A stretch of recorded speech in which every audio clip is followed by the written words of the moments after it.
The great chamber of the Galactic Council had never been so quiet. Ambassador Zethkalar stood at the center of the vast circular room, his forearms trembling slightly as he held the small data crystal. Around him, representatives from over 400 different species waited in their floating pods, their various breathing apparatus and environmental suits, creating a soft humming that usually filled the air with comfortable noise. Today that sound seemed loud and harsh. "The human response has arrived," Zethkalar announced, his voice carrying clearly through the chamber's translation system. Every species heard his words in their own language, but the meaning was the same for all of them. After 3 months of waiting, humanity had finally answered their invitation to join the galactic community. Council Prime Velthari leaned forward in her elevated seat. Her blue skin shimmered under the chamber's lights, and her large eyes focused intently on the ambassador. She had been leading the council for over 50 years, and in all that time, no species had kept them waiting so long for such a simple response. "Please share their message with the council," she said formally. Zethkalar activated the crystal. A holographic image appeared in the center of the chamber, showing a middle-aged human woman with gray hair and tired eyes. She wore a simple dark blue uniform with no fancy decorations or symbols of rank. Behind her was a plain white wall with nothing else visible. The woman looked directly at the camera and spoke in clear, simple words. "I am Director Sarah Chen of the Human Colonial Administration. We have received your invitation to join the Galactic Council and accept your terms for membership.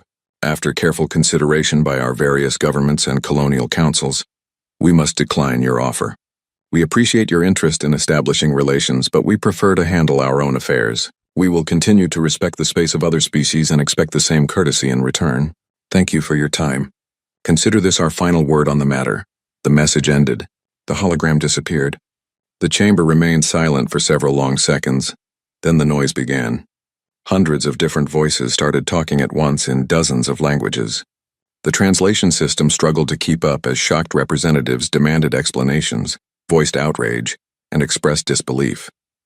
Never in the 3,000-year history of the Galactic Council had any species simply refused to join. "Silence," Velthari commanded, her voice booming through the chamber's speakers. Slowly, the noise died down. "Ambassador Zethkalar, please explain how this is possible. Did the humans understand our offer?" The ambassador's skin had turned a pale green color, showing his nervousness. "Prime Velthari, I delivered the standard invitation package personally to their colony on Kepler 442b. I explained the benefits of council membership, the protection we offer, the trade opportunities, and the advanced technology sharing. I also made clear the consequences of remaining outside our community." And their response? The colonial governor, a human named Rodriguez, listened politely. He asked several questions about our trade agreements, military obligations, and voting procedures. He seemed to understand everything perfectly. Then he said they would need time to discuss it with their other colonies and governments. Representative Thexmore, the military coordinator for the council, spoke up from his pod. His insect-like features twitched with agitation. "You mentioned consequences. Did you explain what happens to species that refuse to join our community?" "Of course," Zethkalar replied. "I outlined the standard protocols. Economic isolation, restricted access to trade routes, limited access to council-protected space, and increased scrutiny of their activities." The governor seemed to understand but showed no concern. This caused another wave of shocked murmuring throughout the chamber. Economic isolation had always been enough to bring reluctant species into line. The benefits of council membership were so obvious that most species begged to join long before they were invited. Velthari activated her personal console and began reviewing data. "How many human colonies are there currently?" "Intelligence estimates between 60 and 80 settled worlds," replied Thexmore.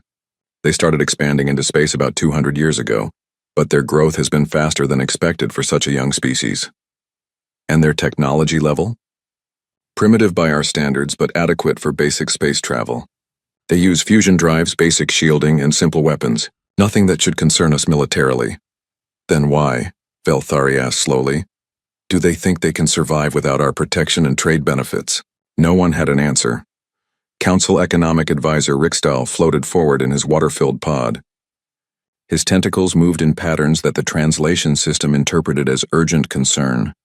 "Prime Velthari, I have been monitoring human trade activities since we first made contact. Their behavior is unusual." "Explain." They seem to have established trade relationships with several non-council species in the Outer Rim territories, the Zelanti merchants, the Corvin mining guilds, even some of the independent stations in the Vale Nebula. None of these groups have proper council authorization for such activities. This news created an even bigger stir in the chamber. For over 1,000 years, the council had carefully controlled galactic trade through a complex system of permits, sanctions, and regulations. Species that wanted to trade had to go through council-approved channels and pay the appropriate fees and taxes. Are you saying, Velthari asked carefully, that humans are conducting unauthorized trade? Not exactly unauthorized, Rixdal replied. Technically, since they are not council members, they are not bound by our trade regulations.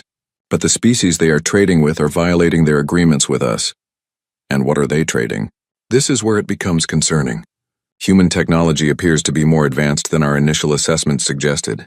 They are providing improved mining equipment to the Corvins, better life support systems to the independent stations, and enhanced fusion cores to several species. The Zelanti are particularly enthusiastic about human medical supplies. Velthari felt a cold sensation in her stomach. The Council's power came from controlling technology and trade. If humans were providing alternatives to Council-controlled resources, it could undermine their entire system. How is this possible? She demanded. Our intelligence reports clearly stated that human technology was primitive. Thexmore's insect features twitched nervously. Our assessments were based on their early space exploration vessels and the ships they used to establish their first colonies. It appears their technology has improved significantly since then. Or, added another representative, they were never as primitive as we thought. The implications of this statement hung in the air like a dark cloud. The Council's expansion had always followed the same pattern. They would contact a new spacefaring species, demonstrate their superior technology and vast resources, offer the benefits of membership, and then apply pressure if necessary. The carrot-and-stick approach had worked for 3,000 years, but humans seemed immune to both the carrot and the stick. Prime Velthari, said Representative Quintar from the Outer Rim territories. I have received reports from my sector that several council member species are asking about establishing direct trade relationships with human colonies. They claim human prices are more competitive and their trade terms more flexible than our standard agreements. The chamber erupted in shocked voices once again. The idea that council member species would prefer to trade with non-members was unprecedented and deeply troubling. Velthari raised her hand for silence. This situation requires immediate attention. I am calling for an emergency session of the Inner Council. We need to understand exactly what we are dealing with and how to respond appropriately. As the general session ended and representatives began leaving the chamber, small groups formed to discuss this unexpected development. Some expressed anger at human arrogance. Others wondered if there was something they had missed about this new species. A few quietly asked whether the Council's traditional methods might need to be reconsidered. In her private office after the session, Velthari stared out at the stars visible through her window. In all her years of service, she had never encountered a situation like this. Every species eventually recognized the benefits of joining the galactic community. Economic pressure always worked, because no single species could compete with the combined resources of 400 civilizations. But humans seemed to be doing exactly that. And if the reports were accurate, they were not just surviving outside the council system, they were thriving. She activated her personal communicator and sent a priority message to the intelligence division. She needed more information about human capabilities, their trade relationships, and their real technology level. The brief message they had received suggested that humans understood exactly what they were refusing and were confident in their decision. That confidence worried her more than any threat or insult could have. For the first time in her long career, Velthari wondered if the Galactic Council had finally encountered a species that simply did not need them. And if that was true, what did it mean for the future of galactic civilization? The humans had said this was their final word on the matter, but Velthari suspected that this was just the beginning of. The intelligence briefing room in the council headquarters was much smaller than the main chamber, but the tension was just as thick. Prime Velthari sat at the head of a curved table, surrounded by the most senior members of the Inner Council. Before them, Chief Intelligence Analyst Mordek projected a series of holographic displays showing data, charts, and images from human space. The situation is far more complex than we initially understood, Mordek began, his mechanical voice translator giving equal emphasis to each word. His species communicated through chemical signals, but the device made him understandable to others. Our assumptions about human civilization have been fundamentally incorrect.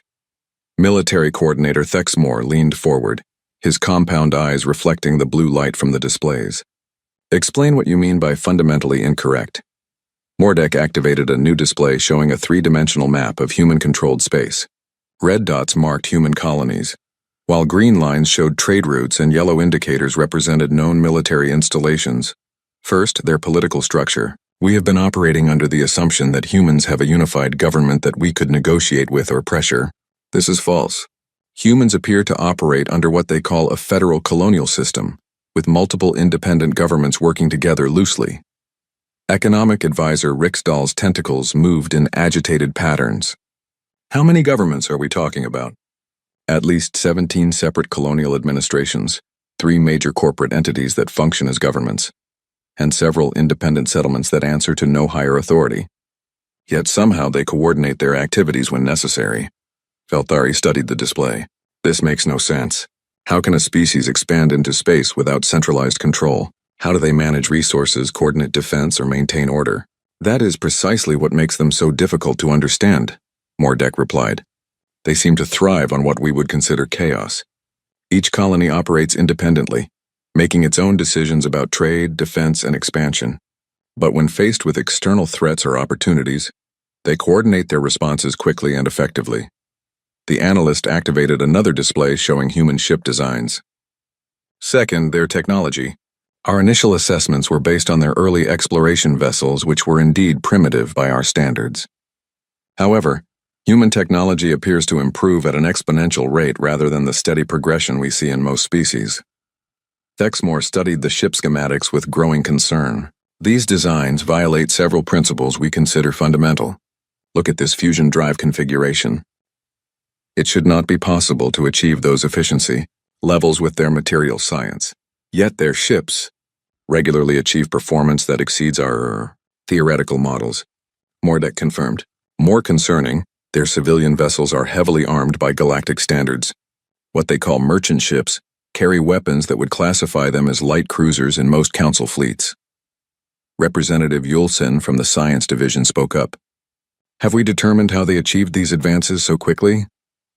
This leads to our third major discovery, Mordek said, activating a new set of displays. Human research and development does not follow standard patterns. Instead of the careful, systematic approach used by most species, humans appear to take enormous risks with experimental technology. The displays showed images of human research stations, some clearly damaged or destroyed. They test new technologies at full scale rather than running computer simulations. They accept failure rates that would be considered catastrophic by our standards. But this approach allows them to make breakthrough discoveries much faster than theoretical research would permit. That is insanely dangerous, Yulsen protested. The risks of destabilizing new technology without proper testing could destroy entire systems. Yet it works for them, Mordek replied simply. Their technological advancement in the past 50 years exceeds what most species achieve in 500 years. Velthari felt a growing sense of unease.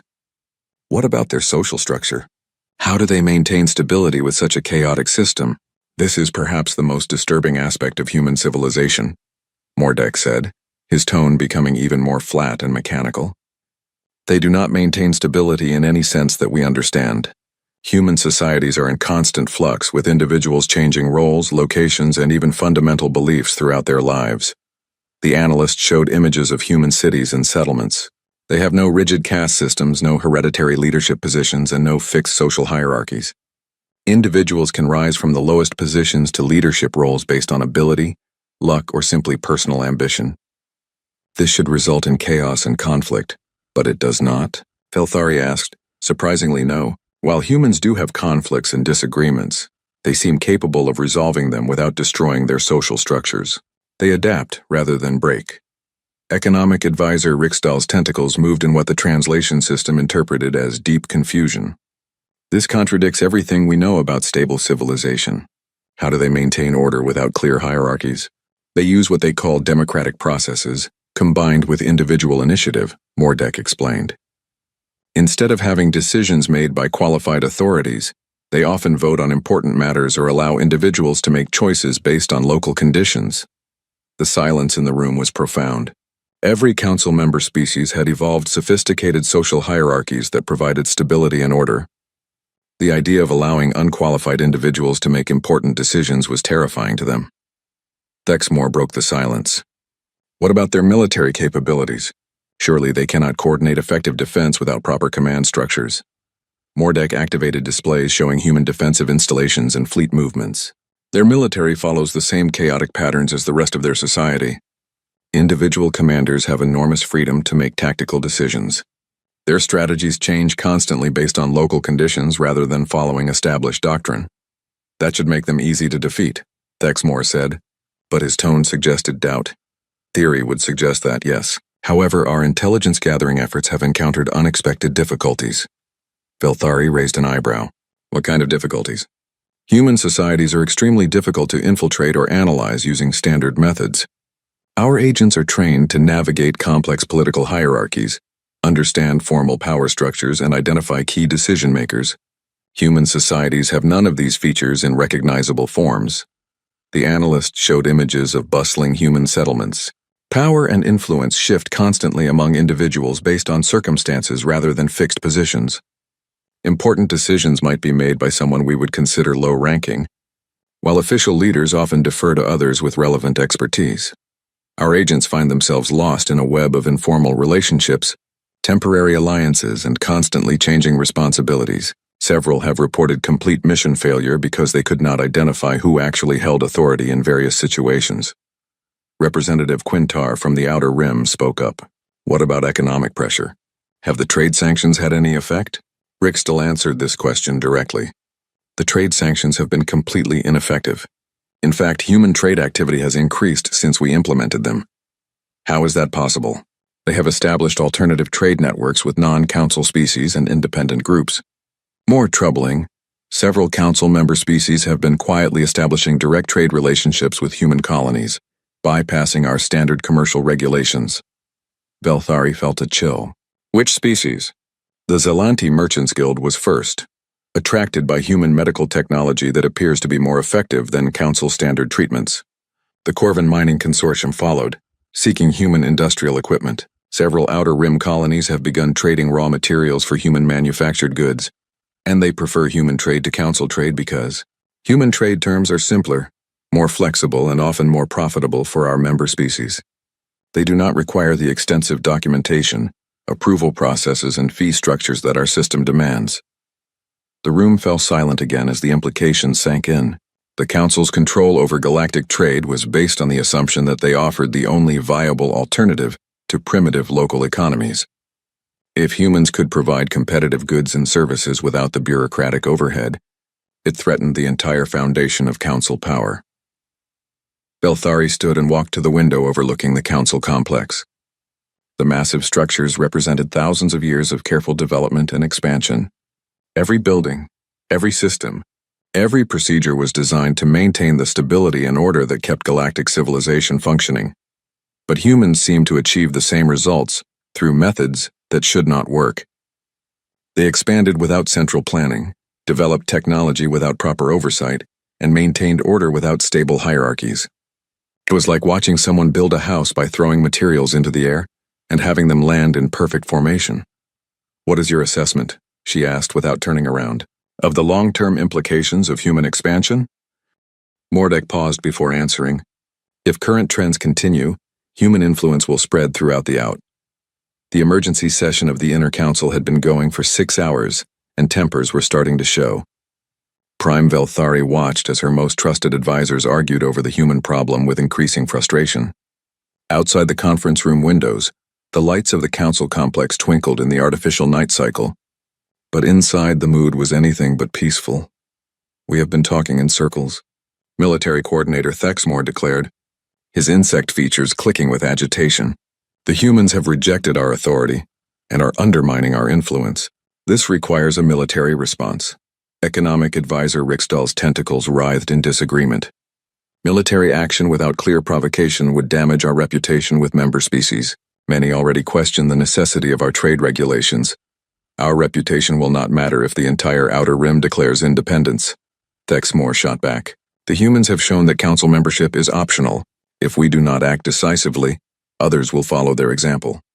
Representative Quintar from the Outer Rim territories nodded reluctantly. Thexmore is correct about the growing sentiment in my sector.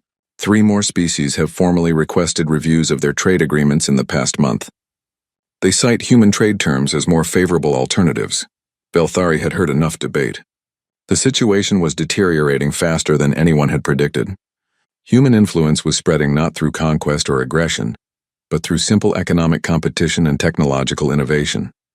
It was a threat the Council had never faced before and was not equipped to handle through traditional means. "What do you propose, Coordinator Thexmore?" she asked formally. Thexmore activated a tactical display showing the human colony of New Geneva, located in a relatively isolated system about 40 light-years from the nearest Council territory. A limited military action, a small fleet to blockade this system and demonstrate that ignoring Council authority has consequences. He highlighted the colony's position and trade routes. New Geneva is economically important to the humans but militarily isolated. A blockade would disrupt their trade networks while minimizing the risk of escalation. The humans would be forced to negotiate or watch their colonial economy collapse. "And if they refuse to negotiate?" Belthari asked. "Then we maintain the blockade until they do." No species can survive economic isolation indefinitely. Chief Intelligence Analyst Mordek spoke up from his position at the table. "I must point out that our intelligence suggests humans do not respond to pressure in predictable ways. They may view a blockade as an act of war rather than a diplomatic tool. Let them," Thexmore replied confidently. "Their technology is advanced for their age, but they are still a single species with limited resources. We represent 400 civilizations with thousands of years of military experience." Economic advisor Riksdal's tentacles moved in patterns indicating deep concern. A military confrontation could destabilize the entire Outer Rim. Many species there have established profitable relationships with human colonies. "Which is exactly why we need to act now," Thexmore insisted. "Every day we delay, human influence grows stronger. A swift, decisive action will remind everyone that the Council maintains order in this galaxy." Belthari considered the proposal. The logic was sound according to traditional Council methods. A show of force had always been effective in bringing reluctant species into line. The blockade would be limited in scope but clear in its message. The Council would not tolerate challenges to its authority. "What assets would you require for this operation?" she asked. "A squadron of 12 heavy cruisers and appropriate support vessels. Enough to establish an effective blockade but not so large as to appear overtly aggressive. The fleet would take position around New Geneva and announce the blockade for violations of galactic trade regulations." "Violations?" Quintar asked. "The humans are not Council members. They are not bound by our trade regulations. They are encouraging Council member species to violate their agreements with us," Thexmore explained. "That makes them accomplices to treaty violations. It provides legal justification for our action." Belthari nodded slowly. The legal reasoning was thin, but it would serve. More importantly, it would demonstrate Council resolve to species that might be considering following the human example. "Very well," she decided. "Authorization is granted for Operation Stable Order. You will take a fleet to New Geneva and establish a blockade. The humans will be given an opportunity to negotiate compliance with Council authority. If they refuse, the blockade will remain in place until they reconsider." Thexmore's features expressed satisfaction. "I will have the fleet ready within 48 hours. Make sure your commanders understand the importance of restraint," Belthari warned. "This is a demonstration of authority, not a conquest. We want the humans to negotiate, not fight." "Of course, Prime Belthari. The fleet will use minimal necessary force to maintain the blockade. If the humans attempt to break through, they will be turned back but not destroyed unless they pose a direct threat." As the meeting ended and the others left to prepare for the operation, Belthari remained in the conference room with Chief Analyst Mordek. She had learned to value his opinions, even when they were uncomfortable to hear. "You have concerns about this operation," she said. It was not a question. "I do," Mordek confirmed. "Our intelligence on human military capabilities is limited. We know they have advanced civilian technology, but we have not observed their military forces in action. Surely you do not think they could threaten a Council fleet? I think humans consistently exceed our expectations in unexpected ways. Military Coordinator Thexmore is approaching this as a standard diplomatic pressure operation. But humans may not respond according to standard patterns." Belthari walked to the window overlooking the Council complex. What do you think they will do? Unknown. But I recommend having contingency plans ready in case the operation does not proceed as expected. 3 days later, the Council fleet arrived at New Geneva. Military Coordinator Thexmore commanded from the heavy cruiser, Dominant Peace, a massive vessel that dwarfed anything in the human system. His confidence was high as the fleet took position around the colony world and its orbital installations. The blockade announcement was broadcast on all frequencies. By authority of the Galactic Council, this system is now under economic blockade for violations of galactic trade regulations. All vessels attempting to enter or leave this system will be turned back until local authorities agree to negotiate compliance with Council oversight. The human response came within 2 hours. Governor Martinez of New Geneva appeared on the communication channel, wearing the same simple uniform style that seemed common among human officials. Behind him, Thexmore could see what appeared to be a busy command center with humans working at various stations. Council Fleet, this is Governor Martinez. You are in violation of human territorial space and are ordered to withdraw immediately. New Geneva has committed no violations of any legitimate authority and will not submit to illegal blockade. Thexmore replied with formal diplomatic language. Governor Martinez, the Galactic Council seeks only to discuss compliance with established galactic trade regulations. We are prepared to negotiate reasonable terms for ending this blockade. There is nothing to negotiate, Martinez replied firmly.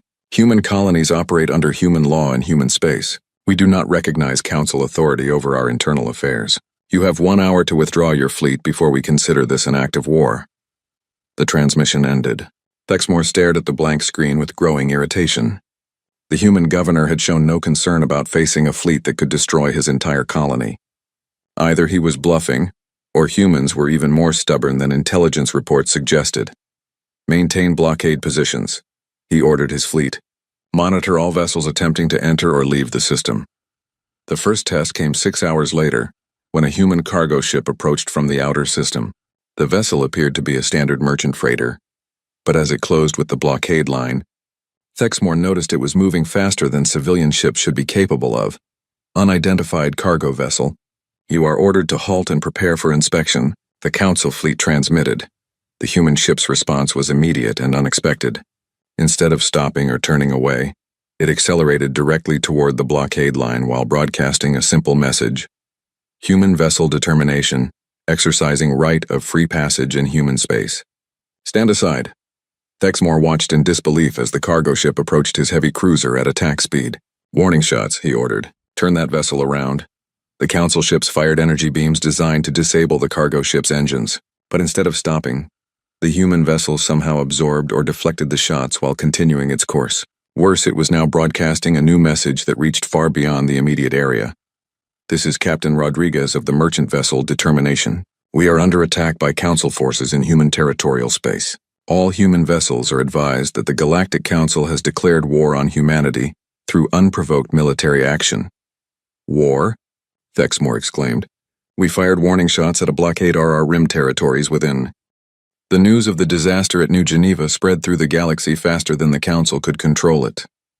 In her private office, Prime Velthari watched the reports with growing horror as the carefully constructed image of Council authority crumbled.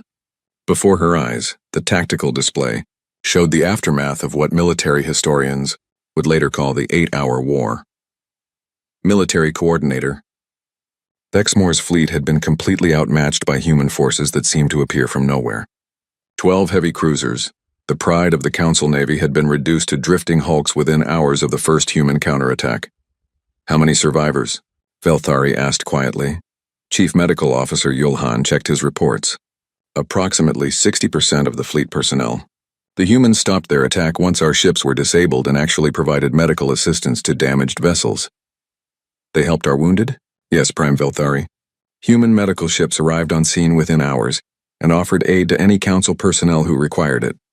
Many of our crew members owe their lives to human medical technology.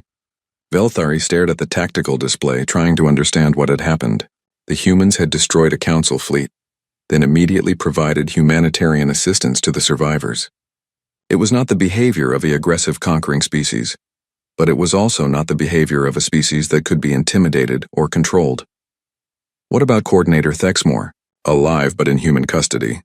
He was taken aboard the human flagship when his ship was disabled. Reports indicate he is being treated well but is refusing to answer questions about Council military capabilities. Chief Intelligence Analyst Mordek entered the office carrying a data tablet filled with new reports. His mechanical translator gave his words the same flat emphasis as always, but Velthari had learned to read the subtle signs of distress in his chemical signal patterns. Prime Velthari, the situation is deteriorating rapidly beyond the immediate military defeat. Explain. News of the human victory has reached every sector of the galaxy. 17 Council member species have formally requested emergency sessions to discuss their membership terms. 4 Outer Rim colonies have declared independence from Council oversight. The Zelanti Merchants Guild has announced they are establishing permanent trade relations with human colonies. Velthari felt a cold sensation spreading through her body. How is this possible? It has been less than 48 hours since the engagement at New Geneva. Human communication networks are more extensive than we realized. They have been broadcasting detailed accounts of the battle, including tactical recordings that show Council ships being outmaneuvered by what appear to be civilian vessels. Mordek activated his tablet, projecting holographic footage from the battle. Velthari watched in shock as massive Council heavy cruisers were systematically disabled by smaller human ships that moved with impossible speed and agility. Our intelligence assessment of human military capabilities was completely wrong, Mordek continued. What we thought were civilian cargo ships were actually heavily armed warships disguised to look harmless. Their weapons technology exceeds our most advanced systems by a significant margin. How did we miss this? Because we were looking for military installations and fleets based on our own organizational patterns. Humans integrate their military capabilities into their civilian infrastructure in ways that made them invisible to our intelligence methods. The analyst showed images of human colonies and space stations. Every human settlement is also a fortress. Every cargo ship is also a potential warship. Every mining operation is also a weapons production facility. They have created a military-industrial complex that is distributed across their entire civilization. Velthari studied the images with growing amazement. This level of militarization should have been obvious to our surveillance. It would have been if they organized their forces according to standard patterns. But human military doctrine appears to be based on principles we have never encountered before.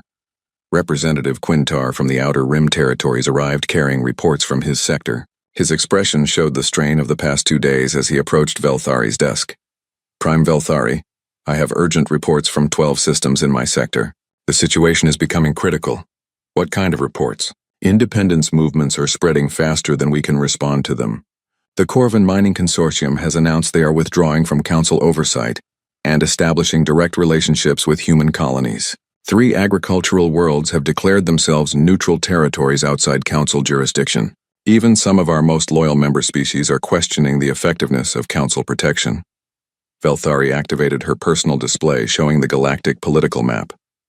Red indicators marked systems where Council authority was being challenged, and the pattern was spreading outward from human space like an infection. What are their specific complaints? They cite the human model as proof that advanced civilization is possible without Council oversight. They point to human trade terms as more favorable than Council regulations. Most damaging, they question whether Council military protection is worth the cost after seeing our fleet defeated so decisively. Economic advisor Riksdahl entered the office, his tentacles moving in patterns that indicated extreme agitation. Prime Velthari, we have a financial crisis developing. Now what? Trade revenues are down 18% across all sectors. Species that were required to use Council-approved trade routes are switching to independent channels, many of them involving human intermediaries. The economic foundation of our government is under direct threat. Velthari looked around her office at the advisors who had helped maintain galactic stability for decades. All of them looked confused and frightened by developments that should not have been possible. What do the humans want? She asked. What are their demands for ending this crisis? Mordek consulted his tablet. According to their public statements, they want nothing from us. Nothing. They have made no demands for territory, resources, or political concessions. Their public position is that they simply want to be left alone to manage their own affairs. They have stated that any species is welcome to trade with them on mutually beneficial terms, but they will not force anyone to do so. That makes no sense, Quintar protested.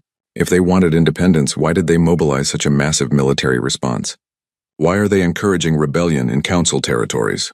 According to human public statements, They mobilized their fleet in response to what they considered an unprovoked attack on their territory. They claim they have no interest in encouraging rebellion and are simply offering alternatives to species that request them.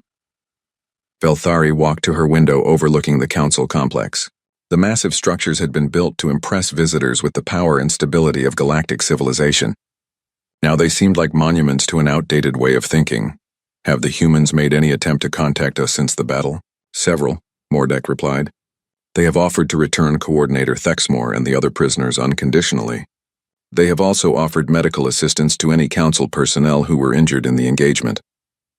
Most recently, they have suggested that representatives from both sides meet to discuss ways to prevent future conflicts. They want to negotiate? Not exactly.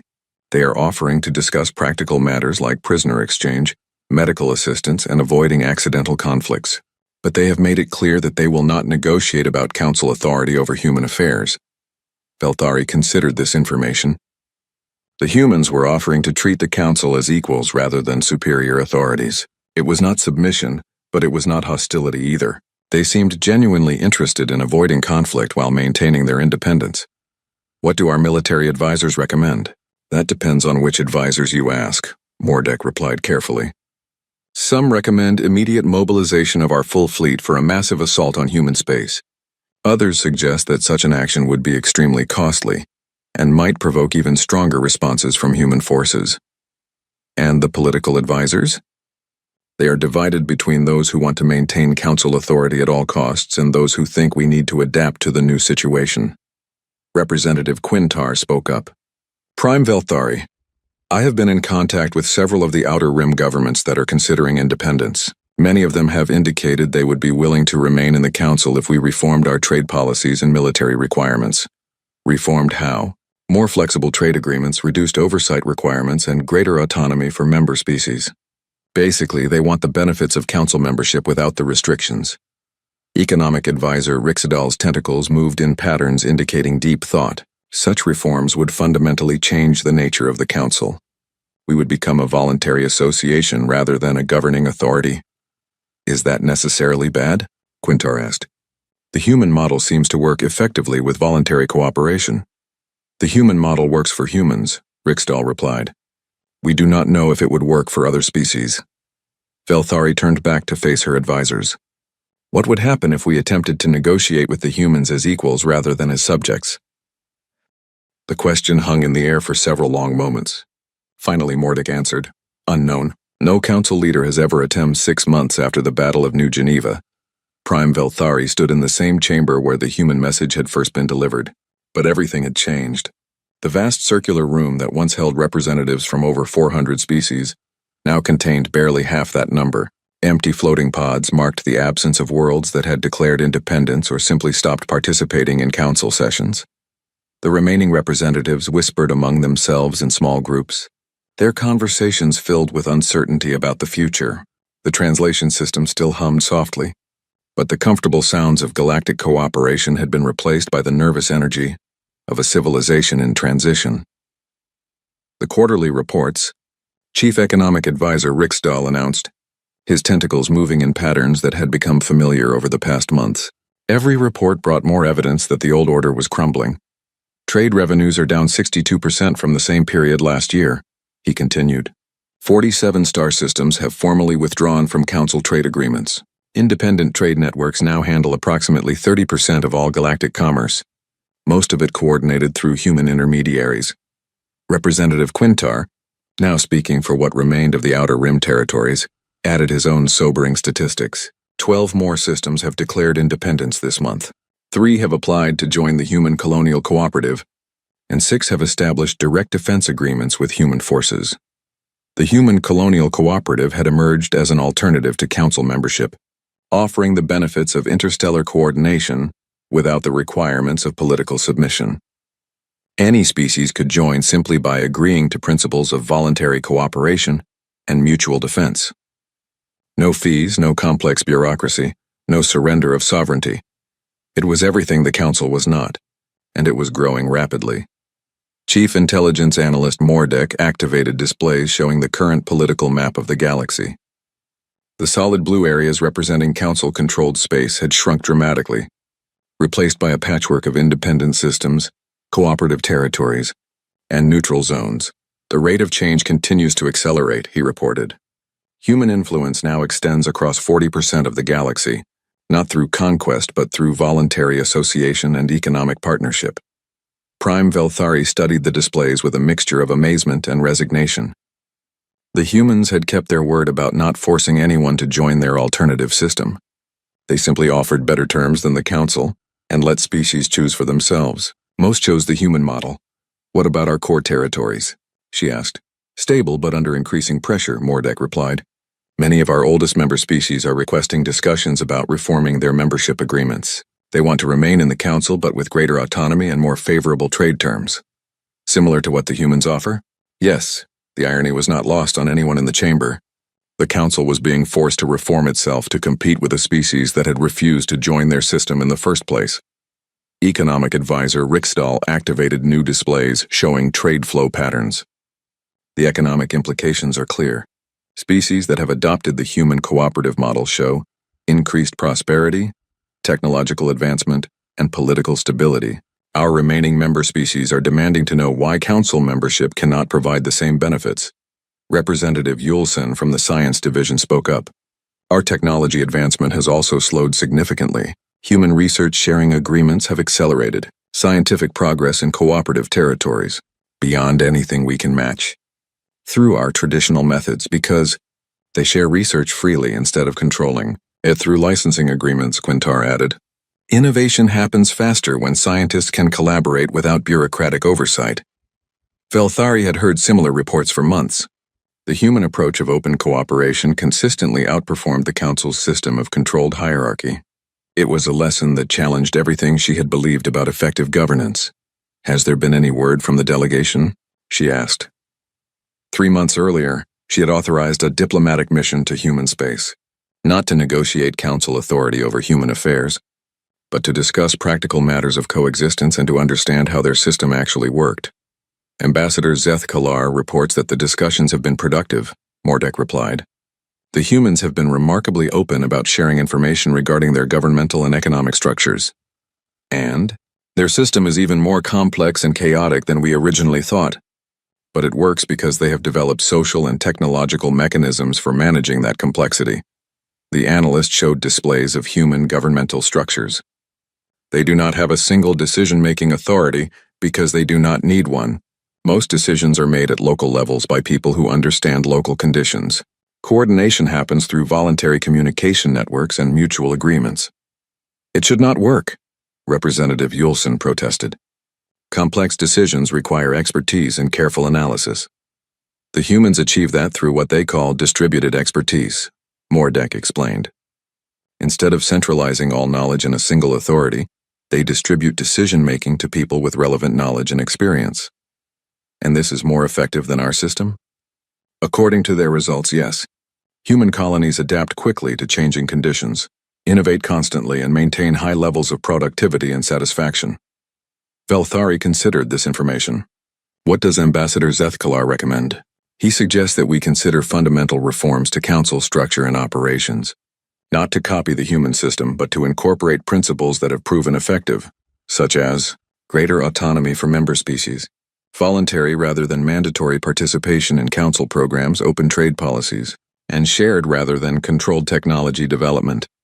The chamber fell silent as the implications sank in. Such reforms would transform the Council from a governing authority into something more like the human colonial cooperative. It would mean abandoning 3,000 years of tradition and accepting that voluntary cooperation might be more effective than imposed order.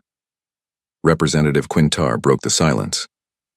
Prima Velthari, I have been authorized by the remaining Outer Rim territories to make a formal proposal. Proceed. We propose that the Council adopt a new charter based on voluntary cooperation rather than hierarchical authority. Member species would maintain full sovereignty while cooperating on matters of mutual interest. Trade would be conducted through open agreements rather than regulated monopolies. Technology would be shared freely rather than controlled through licensing. You are proposing that we become more like the humans, Velthari observed. We are proposing that we adapt to reality, Quintar replied. The galaxy has changed. species now have alternatives to council membership. We can either change with them or become irrelevant. Economic advisor Rick Stahl's tentacles moved in patterns indicating deep consideration. Such changes would reduce our revenues significantly, at least initially. But they might stop the exodus of member species, Quintar pointed out. And they might encourage some independent systems to rejoin the council under better terms. Chief Intelligence Analyst Mordek activated a new display showing long-term projections. Analysis suggests that the reformed council model could eventually become more prosperous than our current system. Voluntary cooperation appears to generate more wealth and innovation than enforced compliance. Velthari studied the projections with growing interest. The reformed council would be smaller in terms of direct authority, but it might be more influential in terms of actual cooperation and shared prosperity. What about military considerations? She asked. How do we maintain security without central authority? The human model uses distributed defense networks, Mordek explained. Individual systems maintain their own defensive capabilities, while coordinating through mutual assistance agreements. When threatened, they can mobilize collective responses quickly and effectively, as we learned at New Geneva. Yes, their distributed military model proved more effective than our centralized fleet. Structure. Velthari walked to the chamber's windows, looking out at the council complex that had been the center of galactic civilization for millennia. The buildings still stood proud and impressive, but they no longer represented the only path to advanced civilization. If we implement these reforms, she said slowly, we would be admitting that our traditional methods were inferior to human alternatives. We would be admitting that we are capable of learning and adapting, Quintar replied.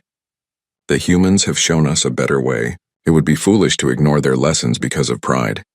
And if we do nothing, the council continues to decline until it becomes irrelevant, Mordek stated flatly. Current trends suggest we will lose another 30% of our membership within 2 years if nothing changes. Velthari returned to her seat and looked around the chamber at the representatives who remained.